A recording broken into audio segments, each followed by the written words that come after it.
4+4 offer. మొదటిసారిగా country delight పాలని 4 రోజులు ఆర్డర్ చేసిన వాళ్ళకి మరో 4 రోజులు ఫ్రీ. ఇంకెందుకు ఆలస్యం, యాప్ని డౌన్లోడ్ చేసుకోండి. Download the country delight app now. నమస్తే నాగేశ్వర్ గారు.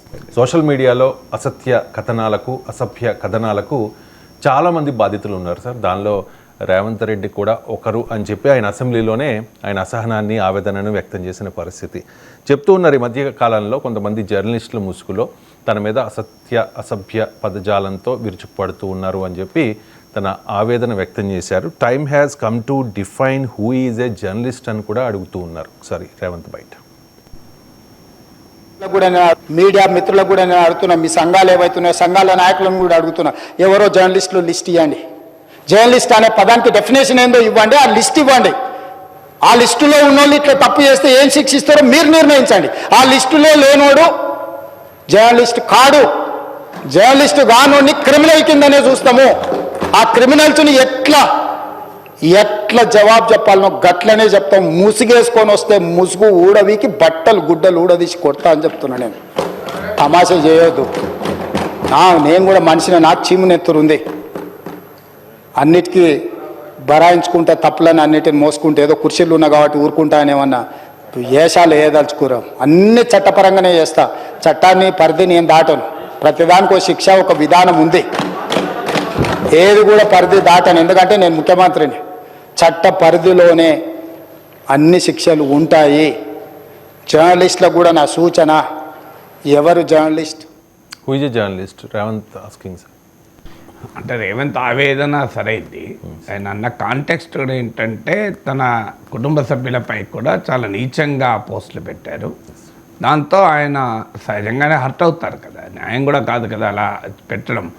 సో దానికి కారణం ఏంటి అంటే ఆ పోస్టులు పెట్టడము, రేవంత్ రెడ్డి పైన సోషల్ మీడియాలో పోస్టులు పెట్టిన వారిని అరెస్ట్ చేస్తే భావప్రకటన స్వేచ్ఛపై దాడి, జర్నలిస్టులను అరెస్ట్ చేస్తారా అంటూ ప్రతిపక్షం ముఖ్యంగా బీఆర్ఎస్ ఆందోళన చేసింది.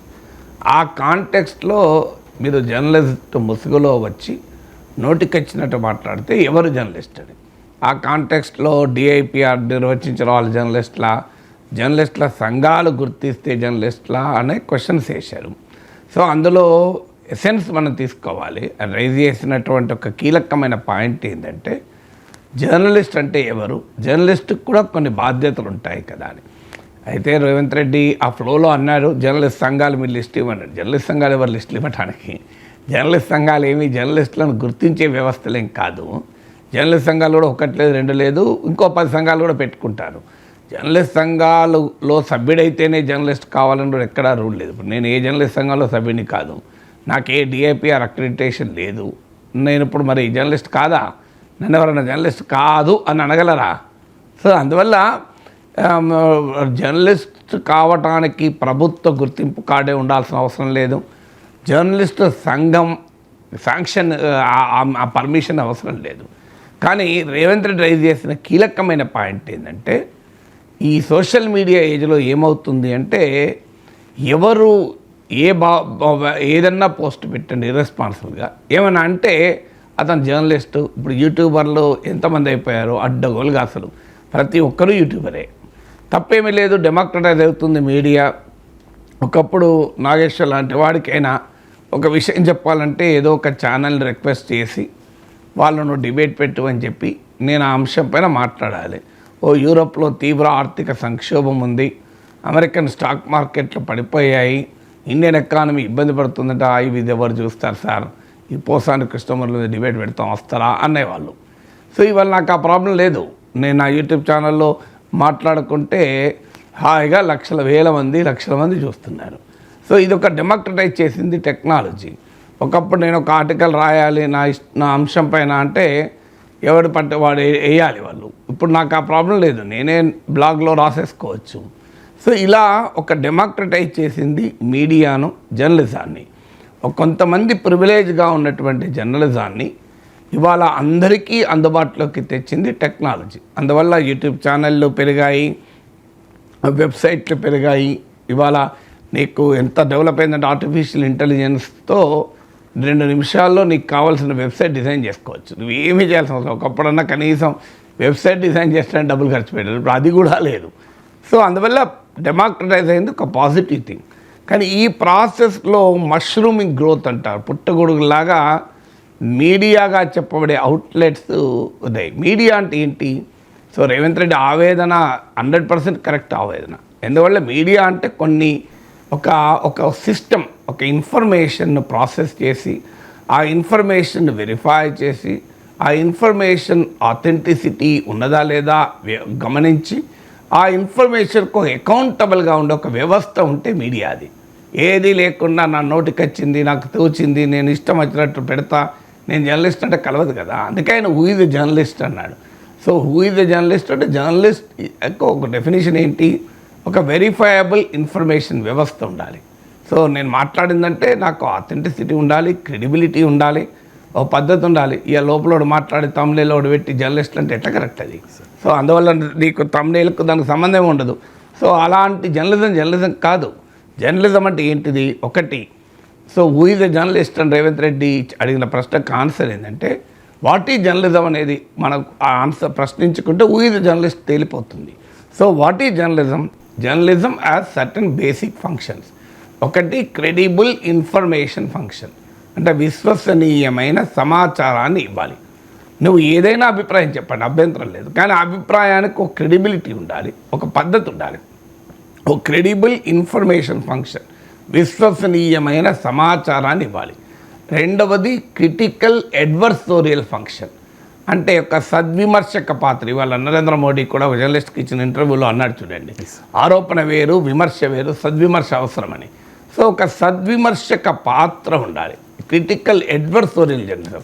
ఎందుకంటే ఒక రాజ్యాంగబద్ధమైన ప్రజాస్వామ్యంలో వివిధ రకాల వ్యవస్థల మధ్య చెక్స్ అండ్ బ్యాలెన్సెస్ ఉంటాయి. ఇండియన్ కాన్స్టిట్యూషన్ గొప్పతనం అదే. అందుకే మనం గమనించండి, పార్లమెంటుకు సర్వాధికారాలు ఉండవు, న్యాయ వ్యవస్థకు తిరుగులేని అధికారాలు ఉండవు. ప్రతి ఒక్కరిపైన చెక్స్ అండ్ బ్యాలెన్స్ ఉంటుంది. పార్లమెంట్ ఒక చట్టం చేస్తే అది రాజ్యాంగ విరుద్ధమైతే కోర్టు కొట్టివేయచ్చు. ప్రభుత్వం ఒక నిర్ణయం తీసుకుంటే పార్లమెంటు దాన్ని ప్రశ్నించవచ్చు. కోర్టుల్లో ఒక జడ్జి తప్పు చేస్తే ఆ జడ్జిను అభిశంసించవచ్చు, ఇంపీచ్ చేయొచ్చు పార్లమెంట్. దీన్ని separation of powers and checks and balances అంటారు. ఈ మూడు వ్యవస్థలు పనిచేయనప్పుడు నాలుగవ వ్యవస్థగా మీకు ఫోర్త్ ఎస్టేట్ వచ్చింది. అన్ఫార్చునేట్లీ ఫోర్త్ ఎస్టేట్ కాస్త రియల్ ఎస్టేట్గా మారిపోయింది. సో ఆ ఫోర్త్ ఎస్టేట్ ఏంటంటే, అందుకే నెపోలియన్ లాంటి నియంత కూడా అంటాడు, దశ దిశల నుంచి శత్రు సైన్యాల బుల్లెట్లు నాపై ప్రయోగించినా నేను భయపడను, కానీ ప్యారిస్ నగరంలో ఉన్న 4 పత్రికలకు భయపడతాను అన్నాడు. సో అన్ని వైపుల నుంచి నాకు వచ్చినా కూడా భయపడినాడు. సో మీకు ఒక స్టేట్స్మెన్ అంటాడు, if I have to choose between a government without newspapers and newspapers without government, I would perhaps choose the latter అంటాడు. అంటే ప్రభుత్వం లేని పత్రికలు లేని ప్రభుత్వమే కావాలనుకుంటే నేను ప్రభుత్వం లేకపోయినా మంచిదే, పత్రికలు ఉన్న సమాజాన్ని కోరుకుంటాను అంటాడు. మీకు మహాభాగవతంలో పోతనంటాడు, వార్త యందు జగంబు వర్ధిల్లా అంటాడు. సో జగంబు వర్ధిల్లాలి, జగం వినాశం కాకూడదు వార్త వల్ల. అంటే ఒక సామాజిక విమర్శకుడిగా జర్నలిస్ట్ ఉండాలి. ఏ వ్యవస్థలోనైతే మేధావులు, మీడియా సమాజంలో ఉన్న అధికార వ్యవస్థలకు దాసోహమై ప్రశ్నించేటువంటి స్వభావాన్ని కోల్పోతాయి, ఆ వ్యవస్థ నాశనమవుతుంది. Amartya Sen political economy of hunger అనే తన సెమినల్ వర్క్, టాప్ మోస్ట్ వర్క్లో మాట్లాడతాడు, the free media provide the warning signals of an impending crisis అంటాడు. అంటే రాబోయే ప్రమాదానికి ముందుగా, రాబోయే ఉపద్రవానికి ముందుగా ప్రమాద గంటికలు మోగిస్తుంది అంటాడు. So the free media provide the warning signals of an impending crisis అంటారు. సో అది పత్రికలు నిర్వహించాల్సినటువంటి పాత్ర సమాజంలో. అందుకే ప్రజాస్వామిక వ్యవస్థల్లో భావప్రజ్ఞా స్వేచ్ఛ ఇచ్చారు. కానీ భారత రాజ్యాంగం ఏ ప్రాథమిక హక్కును అబ్సల్యూట్గా ఇవ్వలే. No fundamental right is an absolute right in India. Every fundamental right, అది మత స్వేచ్ఛ కావచ్చు, ఒక సంఘం పెట్టుకునే స్వేచ్ఛ కావచ్చు, నిరసన తెలిపే స్వేచ్ఛ కావచ్చు, అన్నిటినీ కూడా సహేతుక ఆంక్షలకు లోబడి ఉండాలి. అంటే రీజనబుల్ రిస్ట్రిక్షన్స్ పెట్టే అధికారం వ్యవస్థకు ఉంటుంది. కానీ ఆ టెస్ట్ ఆఫ్ రీజనబుల్నెస్ న్యాయ వ్యవస్థ నిర్ణయిస్తే, ప్రభుత్వాలు కానీ నిర్ణయించేది. అందువల్ల ఎవరైనా నాకు విశృంఖల స్వేచ్ఛ ఉంది, నాకు విశృంఖల భావప్రజ్ఞా స్వేచ్ఛ ఉంది అని ఒక పౌరుడు అనుకున్నా తప్పే, నేనే నిర్ణయిస్తాను స్వేచ్ఛ పరిధిని అని ప్రభుత్వం అనుకున్నా తప్పే. ఈ రెండు తప్పే. ప్రజాస్వామ్యంలో విశృంఖల భావ ప్రకటన స్వేచ్ఛ లేదు. ఇప్పుడు రేవంత్ రెడ్డి నిన్న ఆవేదనలో అన్నాడు, మీరు ఇవ్వండి జర్నలిస్టులు కాని వాళ్ళ మేము క్రిమినల్స్గా చూస్తామని. జర్నలిస్ట్ కూడా క్రిమినల్స్గానే చూడాలి. జర్నలిస్టులకు వేరే చట్టాలు ఏమి లేవు. అసలు చాలామందికి తెలియదు, భారత రాజ్యాంగంలో మీడియా ఫ్రీడమ్, ప్రెస్ ఫ్రీడమ్ అన్న పదమే లేదు ఎక్కడా కూడా. మీరు కాన్స్టిట్యూషన్ మొత్తం చదవండి, పత్రికా స్వేచ్ఛ, మీడియా స్వేచ్ఛ అన్న పదాలు లేవు. భావ ప్రకటన స్వేచ్ఛ అని మాత్రమే ఆర్టికల్ 19(1)(a)లో చెప్పారు. Ramesh Thapar versus state of Madras కేసులో సుప్రీంకోర్టు 1950sలోనే తీర్పు చెబుతూ భారతదేశ రాజ్యాంగం భారత పౌరులకు ఇచ్చిన భావ ప్రకటన స్వేచ్ఛయే పత్రికా స్వేచ్ఛ అని నిర్వచించింది. సో అది Ramesh Thapar versus state of Madras కేసులో చెప్పారు. సో అందువల్ల అక్కడి నుంచి మొదలైనటువంటి ఈ స్వేచ్ఛ, సహేతుకత, ఆంక్షలు ఏముండాలి, స్వేచ్ఛ ఏంటి అనేది అనేక తీర్పులు, రామ్లీలా మైదాన్ కేసులో, హిమత్లాల్ కేషా కేసులో, రామ్ మనోహర్ లోహియా కేసులో, ఇలా అనేక కేసుల్లో రిపీటెడ్గా supreme court the power of the state to restrict and the freedom of the citizen, పౌరునికి ఉండేటువంటి స్వేచ్ఛ, ప్రభుత్వాలకు ఉండేటువంటి నియంత్రణ హక్కు, అధికారం, ఈ రెండింటిని అనేకసార్లు నిర్వచించింది. అందువల్ల విశృంఖల భావ ప్రకటన స్వేచ్ఛ ప్రజాస్వామ్యం అంగీకరించారు. నా ఇష్టం వచ్చినట్టు ఎవరిని పెడతాను, బూతులు తిడతాను. ఇప్పుడు నేను ఒక అభిప్రాయం చెప్పాను, ఎస్, నా అభిప్రాయాన్ని ప్రశ్నిస్తూ మీరు ఏ రకమైన అభిప్రాయమైనా చెప్పండి, అభ్యంతరం లేదు. నా అభిప్రాయం తప్పని చెప్పి తీవ్రంగా సమాచారంతో మీరు ప్రశ్నించండి, కానీ నన్ను బూతులు తిట్టే అధికారం మీకు ఎవడిచ్చాడు? సో ఎప్పుడైతే సమస్య ఎక్కడ వస్తుందంటే, ప్రశ్నించే సామర్థ్యం లేకపోతే, ప్రశ్నించేటువంటి కెపాసిటీ లేకపోతే, ప్రశ్నకు సమాధానం లేని పరిస్థితుల్లో ఇక బూతులు మొదలు అందుకుంటారు. ఎందుకంటే సమాధానం లేదు కదా, మనం ప్రశ్న అడిగితే ఆ ప్రశ్నకు ఆన్సర్ చాతకాని వాడు ఏం చేస్తాడంటే ఈ రకమైన పనికి మాలిన బూతులు ముక్కు అవుతాడు. సో అందువల్ల ఆ బూతులు పెట్టే వాళ్ళను ఉండే సమస్య. అందువల్ల ఖచ్చితంగా జర్నలిస్ట్ అనే పేరిట నేను ఏదైనా చేస్తానని నాకు ఎవరికి లేదు. జర్నలిస్ట్ అనేది ఒక పవిత్ర బాధ్యత. ఆ పవిత్ర బాధ్యత రాజ్యాంగం ఇచ్చిన స్వేచ్ఛకు లోబడి ఉంటుంది, కరెక్టే. కానీ నా ఇష్టం, నేను ఎవరిని ఏమైనా తిడతా అంటే అది ఎట్లా కరెక్ట్ అవుతుంది? ఎందుకంటే నేను జర్నలిజం టీచర్ను, జర్నలిజం ప్రాక్టీషనర్ను, జర్నలిజం క్రిటిక్ను, 4వది కన్జ్యూమర్ను కూడా. నేను రోజు ఒక 20 పత్రికలు చదువుతాను, దేశ విదేశీ పత్రికలు, ఒక 20 వెబ్సైట్లు చూస్తాను, ప్రతి నెల ఒక 20 మ్యాగజైన్లు చూస్తాను. అందువల్ల బహుశా one of the richest consumers, అంటే one of the intense consumer, richest కాదు కానీ అత్యధికంగా మీడియా కంటెంట్ను కన్జ్యూమ్ చేసే వ్యక్తుల్లో బహుశా నేను టాప్ 1% కాదు, టాప్ 0.01%లో ఉంటాను. అందువల్ల ఒక మీడియా కన్జ్యూమర్గా, మీడియా క్రిటిక్గా, మీడియా టీచర్గా, మీడియా ప్రాక్టీషనర్గా చెప్పదలుచుకుంది ఏంటంటే, journalism as its own contours, ఆ ప్రొఫెషనల్ కాంటూర్స్ అన్ఫార్చునేట్లీ బ్లర్ అయిపోతున్నాయి. జర్నలిజం పేరిట, జర్నలిస్ట్ పేరిట ఏది పడితే అది రాస్తున్నారు, ఏది పడితే అది మాట్లాడుతున్నారు. దీనికి కారణం మీడియాకు కూడా ఇవాళ ఆ నిష్పాక్షికత కోల్పోయింది. ఏదో ఒక రాజకీయ పార్టీలకు ఒడిగాలు చేస్తున్నాయి. సో ఇవాళ ఒక పొలిటికల్ ఎజెండాను చేస్తున్నాయి. సో ఇంతమంది నేను చెప్పాను, credible information function, critical adversarial ఫంక్షన్తో పాటు జర్నలిజానికి ఉన్న 3వ ఫంక్షన్ ఏంటంటే ఎజెండా సెట్టింగ్ ఫంక్షన్ అంటారు. అంటే నోరు లేని మూగజీవుల పక్షాన, అవకాశం లేని కోట్లాది ప్రజల తరఫున సమాజం ముందు ఎజెండాను ప్రతిపాదించగలగాలి. అంటే ఏ సమాజానికి అవసరమైన ఎజెండాను క్రియేట్ చేయాలి. కానీ వాళ్ళ ఎజెండా ఎక్కడిది డిరేల్ చేసి వ్యక్తిగత ఎజెండాలతో మీడియా అంటే అది మీడియా కాదు. అందువల్ల అల్టిమేట్లీ మీడియా లిటరసీ కూడా ఉండాలి. ప్రజలకు కూడా విజ్ఞప్తి ఏంటంటే, ప్రభుత్వాలు నియంత్రించడం మంచిది కాదు. ప్రభుత్వాలు అంటూ నిర్ణయిస్తే చాలా ప్రమాదకరం. అందుకే జవహర్లాల్ నెహ్రూ అంటాడు, సో నాకు ఫ్రీడమ్ ఆఫ్ ద ప్రెస్ గురించి మాట్లాడుతూ, with all its limitations, free press is better than the control press అంటాడు. ఎన్ని లోపాలున్నా, ఎన్ని పరిమితులున్నా, నియంత్రిత మీడియా కన్నా స్వేచ్ఛాయుత మీడియా గొప్పది అని జవహర్లాల్ నెహ్రూ అంటారు. సో అందువల్ల నిరసన తెలపడం మీడియా ద్వారా అక్కది. యంగ్ ఇండియా కేసులో బ్రిటిష్ ప్రభుత్వం 7 ఏళ్ల జైలు శిక్ష వేస్తుంది మహాత్మా గాంధీ యంగ్ ఇండియా అనే పత్రికలో రాసినందుకు. సో దాని ట్రయల్లో జడ్జి క్షమాపణ చెప్పమంటే గాంధీ మహాత్ముని అంటాడు, నాకు మీరు గనక స్వేచ్ఛను కల్పిస్తే మీరు నా పైన ఏ నేరమైతే మోపారో ఆ నేరాన్నే పదే పదే చేస్తాను అంటాడు. సో మీరు నన్ను యంగ్ ఇండియాలో స్వాతంత్రం కావాలని రాసినందుకు నాకు జైలు శిక్ష వేస్తున్నారే, మీరు ఇలా జైలు శిక్ష నుంచి మినహాయిస్తే నేను ఏం చేస్తానో మళ్ళీ అదే పని చేస్తా అన్నాడు. అది స్వేచ్ఛ అంటే. అందువల్ల స్వేచ్ఛ విశృంఖలం ఉండదు, స్వేచ్ఛకు బాధ్యత ఉంటుంది. ఇప్పుడు నేను కొన్ని వేల గంటలు లైవ్లో మాట్లాడాను. బహుశా తెలుగు టెలివిజన్ స్క్రీన్ పైన యాంకర్లు కాకుండా అత్యధికంగా కనిపించిన వ్యక్తుల్లో నేను ఒకరిని.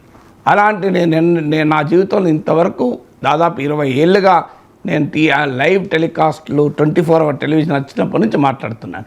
ఇక పత్రికల్లోనైతే 40 ఏళ్ళ నుంచి రాస్తున్నాను.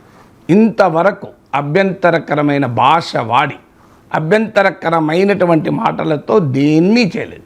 ప్రశ్నించాం, చాలా తీవ్రంగా ప్రశ్నించాం, కానీ ఆ సరిహద్దుల్లో దాటలే. Never cross that contours.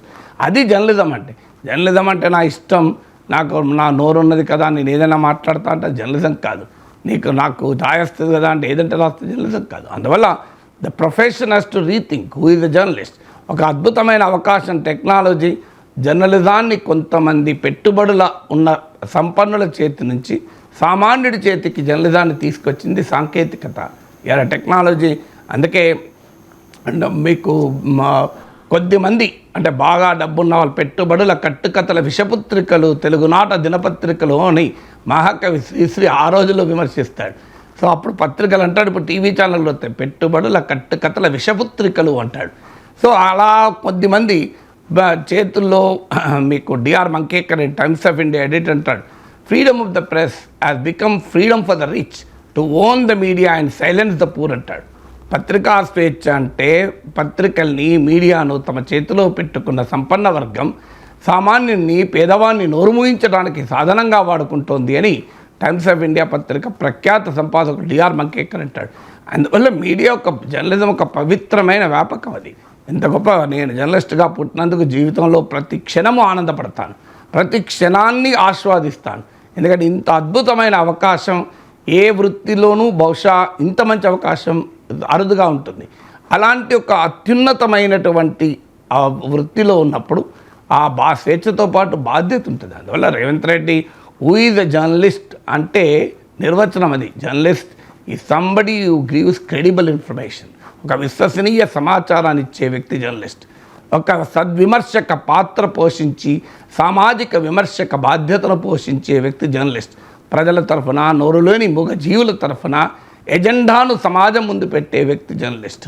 అందువల్ల జర్నలిస్ట్ అంటే తమ రాజకీయ ప్రత్యర్థులపైన లేదా తమకెవడో డబ్బులు ఇస్తే ఇంకొకరిపైన బురద జల్లడం జర్నలిజం కాదు. ఖచ్చితంగా ఆ డెఫినేషన్, ఆ కాన్షియస్, ఆ డిస్కషన్, ఆ డిబేట్, చీఫ్ మినిస్టర్ రైజ్ చేసిన point who is a journalist, what is journalism అనే డిబేట్ అయితే నడవాలి తప్పనిసరిగా.